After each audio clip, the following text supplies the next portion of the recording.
Warning, a lot of what I say in this video is probably satire and you should not take 99% of this video seriously. If you do, you should stay off of the internet. Please do not do any of what I say in this video. I have some complaints to get off my chest about a class that I had with a certain professor. Welcome to Journey Through the Awesome.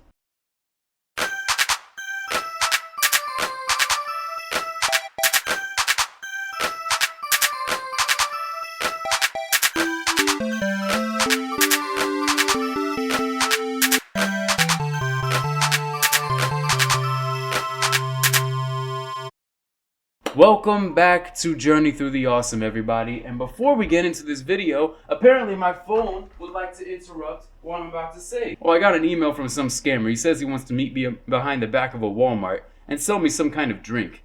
Come on. Who is this person? Oh, random drink salesman. Why do they always want to sell me real random drinks? Oh, come on. Anyway, that was completely random. Anyway, if you would like to support this channel, the subscribe button is down below. We live in a day and age where everybody has access to technology and some form of technology, whether it be sticks to start a fire or a laptop that you can purchase from a store. Whatever your technology is, you can use it in some way to interact with somebody else. Thus is the way of communication that we have paved for ourselves as the human race. And right now, this form of communication that I am delivering to you allows you from even just another part of the world to view me here where I am physically located. And if you want to support this means of communication, this series of tubes that is transferring my dialogue to you, my personal conversation, even though it's not really personal, to you, then you can subscribe and like to the channel and the video and all that terminology that YouTubers often use. But you could also be a little bit bold, if you wanted to, and streak down the street in nothing but your favorite pair of underwear. And if, you will have a loved one, a family member, a friend, even your next door neighbor, take a video of you and then tag you in the video. And you could be famous random JTTA fan number 1008. I mean, you could do that. I'm not going to encourage that, but I'm also not going to be the one to stop that. So if you would like to do it, hey, you do you, okay? You do you, internet. The topic of today is school.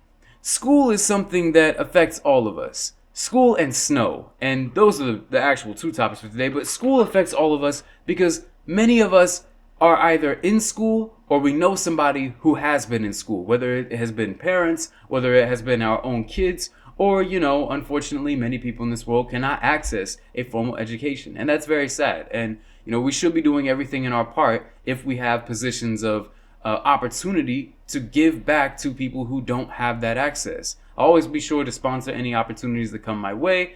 But for the most part, I get a formal education and I try to focus on as many opportunities as I can. With that being said, I've spent a good amount of years in school. And throughout that time, I've had many moments that have been embarrassing, shameful, and horrible. And I've also had many professors who have been just as shameful. Now, this happened fairly recently. What I'm about to share to you is an example of a professor who did not communicate to me the best way that I could go to class. Where I live, it gets very cold. So cold that snow and ice have just covered the ground. And like I said, this is fairly recent, and we've had a lot of snowstorms in this part of the world. A lot of snow and ice have covered the ground and made it impossible for you to ride a bike, get in your car and go somewhere, or just walk somewhere down the street to get some groceries. It made it really hard, if not impossible, for us to do any of that. So I'm basically stuck inside, as is most of us. The university issues an email that says nobody can go to class. Professors do not teach class. Everything has to be virtual. So professors, naturally, and students are all like, okay, that makes sense. We'll just stay inside. We won't go to class. We can't go to class because there's snow everywhere. Most classes are virtual. Well, this class, which was on a Monday, had this one professor. Now, this professor, let me tell you, I'm sighing and everything. I can't believe this happened. He had a track record this semester that I'm talking about. He did not send out any emails about me. And mind you, I was a late register. I had some situations with my student account, but that's a different story. I basically could not get registered until late in the semester where I had to catch up on so many assignments. So my professor for this class sent no emails to me about what I needed to catch up on. I even sent emails and I was like, hey, professor, what do I need to do? Didn't hear back. So I was like, all right, I don't really know what to do. And then a week later, I hear back and he sends me some stuff. But then he says in a follow-up email, oh, wait, I forgot to send you everything. And now the red flags are starting to go up. You ever had a class in school where the teacher or the professor failed to give you everything or didn't communicate everything properly with you and only gave you half of the assignments? Or when they were explaining an assignment, they explained like 1/4 of the actual assignment. And you had to figure out halfway through, like, oh, this is what I'm supposed to do. I'm supposed to write this much of an essay? Wait, hold on. You said write an essay, but you didn't say how many pages? I don't know if that's ever happened to you. If that happened, that's crazy. But for me, what happened here was I basically could not attend class. Now, on the Monday that this happened, it was morning time, and I remember we had gotten the email last night that the university was updating us on a day-by-day basis throughout the week. So on this morning, we had gotten the email, everything will be virtual. So I was like, okay, I'm expecting us to do a Zoom meeting. You know how in COVID, everybody was doing Zoom meetings? Well, that's basically the standard where I'm at right now. If a school ever goes virtual, they rely on Zoom meetings. So I was like, okay, this class should be doing Zoom meetings. It's safe to assume that because there's snow and ice everywhere and we're doing virtual, we're doing it on Zoom. Never got the email from the professor. Never got any announcement. And we have a program where there's a catalog of assignments, tests, and quizzes, updates, and announcements. In this program, there should have been an announcement about a virtual meeting, but none ever showed up. So I'm sitting there and I'm like, how am I supposed to attend class? Was it canceled? Are we not supposed to go to class? I could understand that, but I mean, like if the professor is really like, oh no, in-person learning is better. You know, some professors are like that. You can't really blame them. Me personally, I do like in-person learning. I think that it helps me more when I'm in front and I can ask questions more. I know some people are different, but I understand that, why some teachers and professors do that and why some don't. This professor, though, just didn't tell us. He didn't tell me. But more importantly, he didn't tell the whole class. So I assume that everybody else was having a rough time with this. I don't really remember. This was kind of a while ago. But anyway, what I do remember is that after that, I was thinking to myself, well, since the professor didn't tell us anything, is it actually in person? Did this professor manage to pull something out of his butt that convinced the higher-ups of this school, hey, I know you all want to do virtual and remote because the roads is bad and nobody can walk anywhere. I would like to have my class in person anyway because you suck and I'm awesome, and because I'm the best teacher ever, everybody's just gonna like me so much they'll just come to class in person anyway. Why don't you take some of that? I'm like Robin Williams in Dead Poets Society. All the students love me, so naturally they're all gonna come to class anyway, even when you told them not to. I don't know in what scenario that would work, but I assume that was the case because I was like, all right, maybe it is in person, miraculously. Let me put on my big coat, my shiesty mask that I have somewhere, my Chicago Bulls beanie, which if you follow the show, in the last episode I wore. And in the last episode I talked about something like, I think it was relationship advice. I don't remember. Go watch the show if you are interested. I put on all that, got my backpack, got my notebook, got my pencils, got my water bottle, because you know I would be dehydrated out in the summer. My skin gets dry. You know, I start getting vitiligo. I start getting these skin conditions, and I just have to nourish and hydrate my skin. So I head over to the building. I arrive there, and I'm freezing, obviously, and the door is locked. So in the university system where I'm at, it may be the same where you are. It may be different. We were issued ID cards. These ID cards get us into our buildings. Pull out my ID card, tap it onto the building. The door still doesn't open. Class is canceled. In the emails from the school, they clearly said that the academic buildings was closed off because they did not want people going to class. And because they did not want people to go to class because they cared about people's lives, or, you know, maybe more importantly, they cared about their checkbook and their budget and they didn't want anybody accidentally trying to go to class. If you catch my drift, maybe you don't. That's disgusting. But I soon realized that I got bamboozled. And I went back to my dorm and I sat down and I said, okay, what's going on? So I emailed the professor. I said, Professor, did I miss class? Did we have class virtually? Because if so, I don't know where to go. I didn't know how, like, blah, blah, blah, blah. What was I supposed to do? What was I supposed to do? I went into that email and I said, Professor, what am I supposed to do? Professor, what do I do? And then he got back to me 2 days later. So fast forward, 2 days later, it's 9 a.m. Professor says, yes, we did have class. And this man had the audacity to then put an announcement on the program, which I mentioned earlier, had all of our assignments and class announcements and all that. Like I said, you may have one similar, but he sent me an email and put an announcement that said, everybody, we had class. 2 discussion leaders from the student audience came up and gave these amazing speeches. And I was like, what?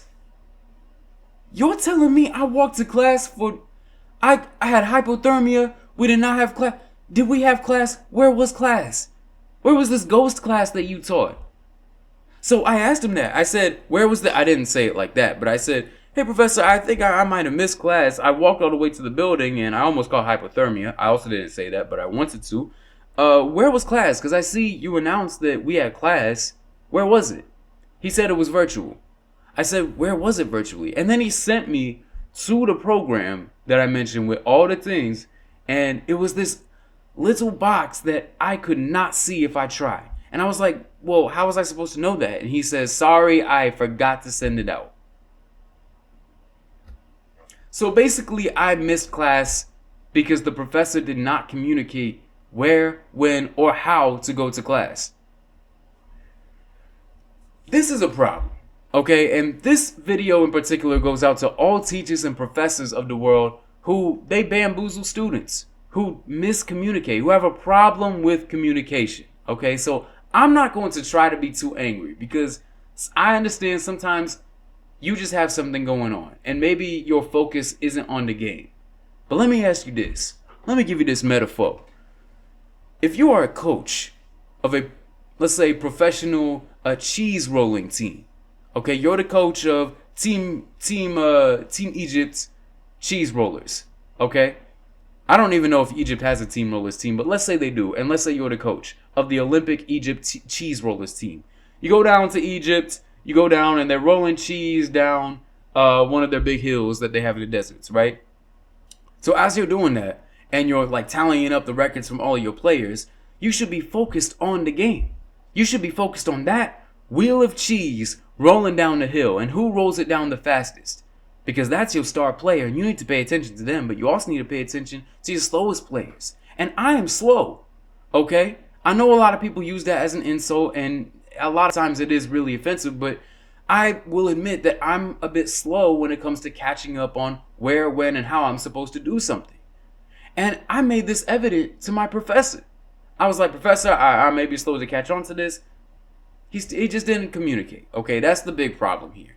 So what I'm going to say to all teachers and professors of all schools everywhere, all across the world, I'm going to give you some advice. All right, this is Kwame's #1 advice that goes out to all teachers on how to be better at communication. You ready for this? Okay, here's what you do. You need to go and you need to write an essay because you want students to write essays. Maybe, I don't know. If it's not a writing class, then maybe not. If you're doing a PE class and you have students writing essays, you're doing something wrong. But you should write an essay, like a 6 to 7 paragraph essay, okay? Again, you want students to do this, so you should be doing this too. 6 to 7 paragraphs. I am a human being with flaws. And then in that essay, list out all of your deepest, darkest insecurities as a human being. I just accidentally clicked my mouse. I almost ended the recording right there. I would have had to restart from the beginning and that would have been terrible. I'm going completely I don't even have a script or nothing. But do that. What was I saying? Anyway, yeah, write an essay, 6 to 7 paragraphs, deepest, darkest insecurities. The reason why you do that is because you want your students to relate to you in a way that you are a human being.